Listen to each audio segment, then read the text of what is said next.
Bienvenue dans les conseils du soir, bienvenue dans Perpétue TV.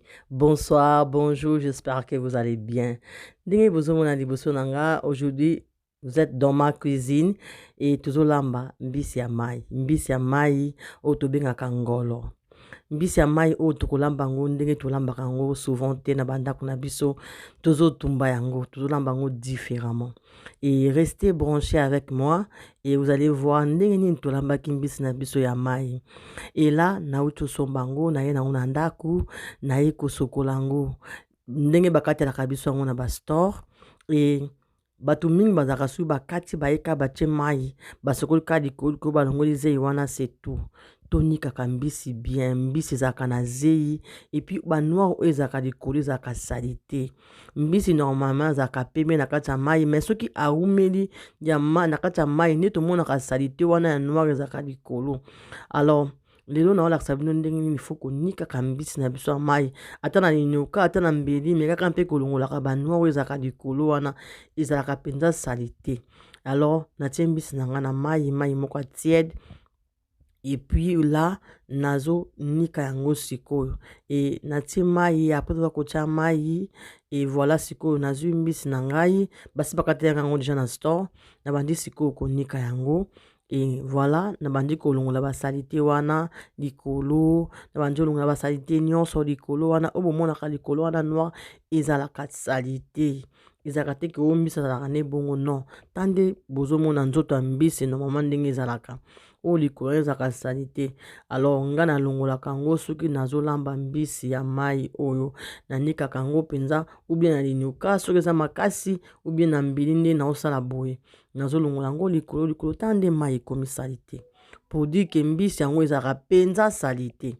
Et alors nazosokola yango nazonika yango bamama tonika mbisi ezalaka zei ezalaka sali te tonikaka yango mpenza très bien. Soki osala linyoka te ozwi ata mbeli nde nazosala ozolongola basali te wana eza likolo tande mai ekomi noir donc ezalaki mpenza sali te. Nalongoli basalite na nga nyonso likolo wana eza salite nazolongola yango meme na maboko tala mai nde ekomi mai na nga mpenza ekomi salite pour dire ke mbisi ezalaki mpenza salite makasi. Et alors tala mai ekomi salite, je dois changer de l'eau et puis nalakisi bino yango oyo sikoyo nakobwaka mai na nga wana mpo natia mai mosusu et puis na saisonner mbisi na nga ta nalongoli mai wana natie mai mosusu nalongoli mitu. Oh my gosh, nalingaka kolongola mutu ya mbisi te. Bon bato mingi baliaka so mutu te me ngai mbisi fo ezala na mutu. Et mes enfants criaient mama oh mbisi otiki mutu boye nalongolaki me nabwaki te natiaka yango pembeni mpo moi j'aime comme ça nalingaka mitu ya mbisi oyo bepisi na nga nde nalobaki tokolamba yango ndenge tolamba yango souvent te tokolamba yango différemment. Na osala pain épice makasi po recette na ngai ya lelo ezala mpenza ekuta bepice makasi yango nde ozala mpenza biti ya recette oyo na kolakisa bino yango sikoyo na tie mbisi na nga bepice pilipili nazoyebisa bino eza awa na saisonne yango pendant 20 minutes 20 minutes wana natiki yango ekoti bepice nde sikoyo nazotia yango mpona bando otumba yango nga nasalelaka oyo mpona kobebisa four na nga te natie mbisi na ngai nakotia mitu na nga mpe pembeni tokolia yango na makemba tokolia yango na makemba. Alors awa nasi natuti bepisi na nga ndembi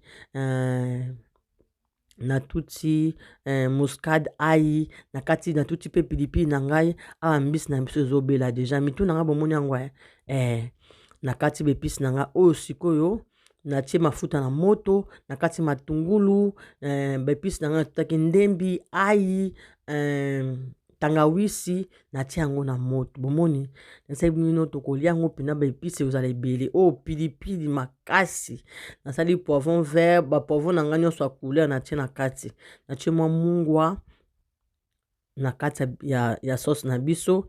Et alors nazobalola mpona elemba quand même parce que ekozala makasi te mpo tokolia yango na thomson na biso na makemba na biso nazobalola na fe moko eza doux nazobalola awa nabwaki lisusu pilipili en tout cas nangaki nalia mpenza pilipili makasi yango wana nde bit ya mbisi na biso on a mis ça trop épicé, vraiment épice belé.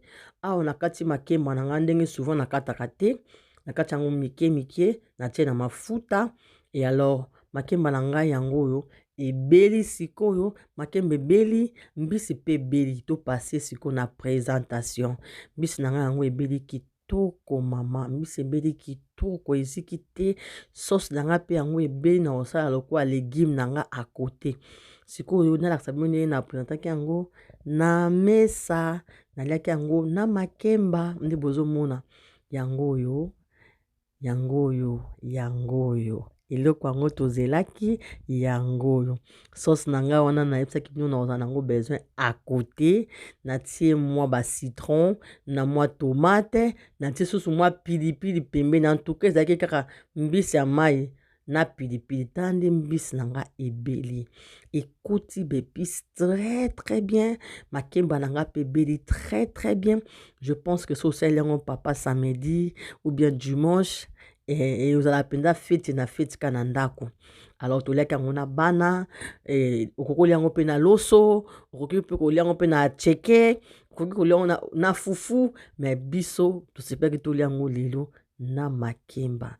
Et merci na bato nyonso botalaki video, bosabone et mpona kopesa nga makasi ya kosala bino ba video mosusu. Merci na bino nyonso na kozela ba like na bino na ba commentaire na bino. À bientôt.